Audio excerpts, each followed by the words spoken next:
बिस्मिल्लाहिर्रहमानिर्रहीम। अस्सलाम वालेकुम दोस्तों, एक नई वीडियो के साथ हाजिर हैं। चले अपनी वीडियो स्टार्ट करते हैं। आज हम बेसिकली बात करेंगे इंडोनेशिया की एयरफोर्स के ऊपर। आने वाले दिनों के अंदर इंडोनेशिया की एयरफोर्स को एक बहुत बड़ा फैसला करना है, और वो बड़ा फैसला क्या है? देखिए, इस वक्त इंडोनेशिया की एयरफोर्स जो है ना, वो बड़े मिक्स किस्म के जहाजों के ऊपर काम कर रही है। इंडोनेशिया के पास F-16 भी हैं, इंडोनेशिया के पास Su-27 जहाज भी हैं, इंडोनेशिया की एयरफोर्स के पास इस वक्त Su-30 जहाज भी हैं। इसी साल फरवरी 2022 के अंदर इंडोनेशिया ने एक फैसला किया कि वो फ्रांस से तकरीबन 42 के करीब रफाल त्यारे परचेज करने जा रही है। इसका ऐलान भी उन्होंने कर दिया। फरवरी के अंदर ये खबर आई कि अगले महीने यानी कि मार्च 2022 के अंदर वो 6 रफाल त्यारों का ऑर्डर कर देंगे। ये डील अभी डन नहीं हुई थी। उन्होंने कहा कि हम 6 त्यारों का ऑर्डर कर देंगे, और इस डील के अंदर 36 मजीद रफाल त्यारे परचेज करने की एक प्रोविजन भी शामिल होगी, यानी कि टोटल 42 रफाल त्यारे परचेज करने जा रहा था इंडोनेशिया। लेकिन हालात जो है ना, वो थोड़े से बदल गए हैं। हालात कब बदले? जब साउथ कोरिया ने अपना KF-21 ब्रोमे जहाज जो है उसको दुनिया के सामने ले आया, उसकी फर्स्ट फ्लाइट कंडक्ट कर दी,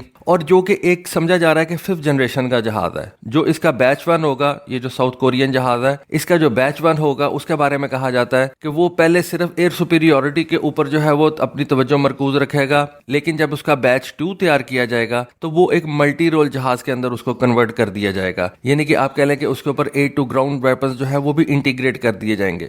शुरू के अंदर इस KF-21 जहाज के ऊपर एयर टू एयर मिसाइल रखे जाएंगे। जो इसका ब्लॉक 2 आएगा उसके ऊपर एयर टू ग्राउंड वेपन इसके ऊपर इंटीग्रेट कर दिए जाएंगे, और ये एक proper multi role fighter jet के अंदर कन्वर्ट हो जाएगा। अब इंडोनेशिया का इस KF-21 के साथ क्या ताल्लुक है? जब ये KF-21 जहाज तैयार करने लगा था साउथ कोरिया, तो उस वक्त इंडोनेशिया जो था वो इस जहाज के अंदर पार्टनर था साउथ कोरिया का। ये पार्टनरशिप जो है ये 80-20 के साथ आती है, यानी कि 80% जो है वो साउथ कोरिया इस जहाज के अंदर पार्टनर होगा, और 20% जो है वो इंडोनेशिया इस जहाज के अंदर पार्टनर होगा। और इसी हिसाब से उन्होंने पैसों की भी डील की हुई थी, यानी कि इस प्रोजेक्ट के अंदर जितने भी पैसे लगेंगे 80% फाइनेंस जो है वो साउथ कोरिया करेगा, और 20% फाइनेंस जो है वो इंडोनेशिया की गवर्नमेंट करेगी। लेकिन जैसा कि हमें पता है कि ये जहाज जो है ये काफी ज्यादा डिले हो गया। लेकिन जब अब इसी साल 19 जुलाई 2022 को इसकी फर्स्ट फ्लाइट कंडक्ट की गई, तो ये जहाज एकदम दुनिया के सामने एक बहुत बड़ा कंटेंडर बन के सामने आ गया। यूरोफाइटर टाइफून हो गया, F-18 हो गया, रफाल हो गया, इन तमाम जहाजों से इस जहाज की जो परफॉर्मेंस है वो ज्यादा होने वाली है,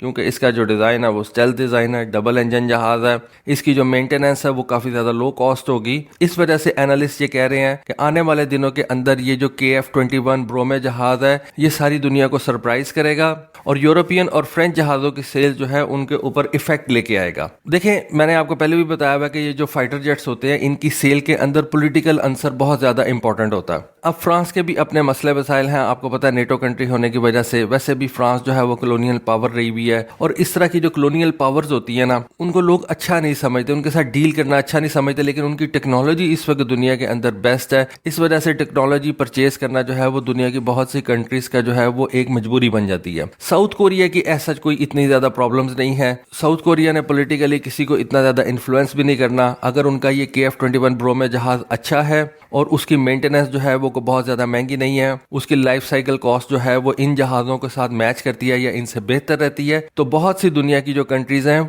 वो इस रफाल, F-18 या यूरोफाइटर की जगह पे KF-21 को जो है वो प्रेफर करेंगी। अगर साउथ कोरिया इस जहाज को टाइमली डेवलप करता है, यानी कि इसकी डेवलपमेंट के अंदर कोई खास देर नहीं करता, और उसके बाद इसको अपनी एयरफोर्स के अंदर इंडक्ट करता है, तो ये जहाज दुनिया के बड़े मशहूर जहाज़ों को एक्सपोर्ट मार्केट के अंदर जो है वो टफ टाइम देगा। इसकी सबसे बड़ी मिसाल आपको इंडोनेशिया की एयरफोर्स में नजर आएगी। देखिए, मैंने आपको बताया कि इंडोनेशिया की एयरफोर्स ने ये डिसाइड कर लिया था फरवरी 2022 के अंदर कि वो 42 के करीब रफाल त्यारे परचेज करने जा रही है। लेकिन जब से जुलाई 2022 के अंदर ये KF-21 की फर्स्ट फ्लाइट कंडक्ट हुई है, इंडोनेशिया का इंटरेस्ट जो है वो दोबारा इस KF-21 के अंदर चला गया, और इंडोनेशिया ने साउथ कोरिया के साथ जो अपना पुराना पैक्ट था उसको रीअफर्म किया है, उसके अंदर दोबारा इंटरेस्ट शो किया है। और जो पेमेंट इससे पहले इंडोनेशिया की गवर्नमेंट ने इस प्रोजेक्ट के अंदर रोकी हुई थी, इंडोनेशिया की गवर्नमेंट ने उन पेमेंट्स को जो है वो रिलीज करना शुरू कर दिया है। अभी अक्टूबर के पहले हफ्ते के अंदर ही इंडोनेशिया ने $6 मिलियन जो है वो साउथ कोरिया को दिए हैं इस KF-21 प्रोग्राम के अंडर, और उन्होंने कहा कि हम 2023 में $33 मिलियन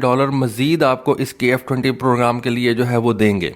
अभी भी यही समझा जा रहा है कि इंडोनेशिया ने इस प्रोग्राम के स्टार्ट के अंदर जो पैसों का जो वादा किया था वो अभी उसने पूरा नहीं किया, और बहुत से पैसे इंडोनेशिया की गवर्नमेंट ने अभी KF-21 प्रोग्राम के अंदर जो है वो साउथ कोरिया के हवाले करने हैं। अभी रिसेंटली उन्होंने ये पेमेंट्स रिलीज की हैं $6 मिलियन की, और साथ साथ ये भी बताया कि हम 2023 के अंदर $33 मिलियन जो है वो मजीद देंगे। तो अगर आप इस वक्त इंडोनेशिया की एयरफोर्स की तरफ देखें तो इंडोनेशिया की एयरफोर्स कोई बहुत ज्यादा बड़ी एयरफोर्स नहीं है, और ये $6 मिलियन और $33 मिलियन उसके लिए एक बड़ी रकम है। यानी कि इंडोनेशिया अपने बजट के अंदर जो एयरफोर्स के लिए पैसे एलोकेट करता है उस हिसाब से ये $6 मिलियन और $33 मिलियन एक बड़ी रकम है। इंडोनेशिया की एयरफोर्स में सिर्फ 5 Su-27 जहाज हैं, 11 जो हैं वो Su-30 जहाज हैं और 33 F-16 जहाज हैं। बाकी उनके पास और जहाज भी हैं, मसलन उनके पास साउथ कोरिया के बनाए हुए ये T-50 जहाज हैं, तकरीबन 13 के करीब उनके पास इन सर्विस हैं। तो इससे आप अंदाजा लगा सकते हैं कि इंडोनेशिया की एयरफोर्स कोई बहुत बड़ी एयरफोर्स नहीं है। तो अगर इंडोनेशिया की गवर्नमेंट $33 मिलियन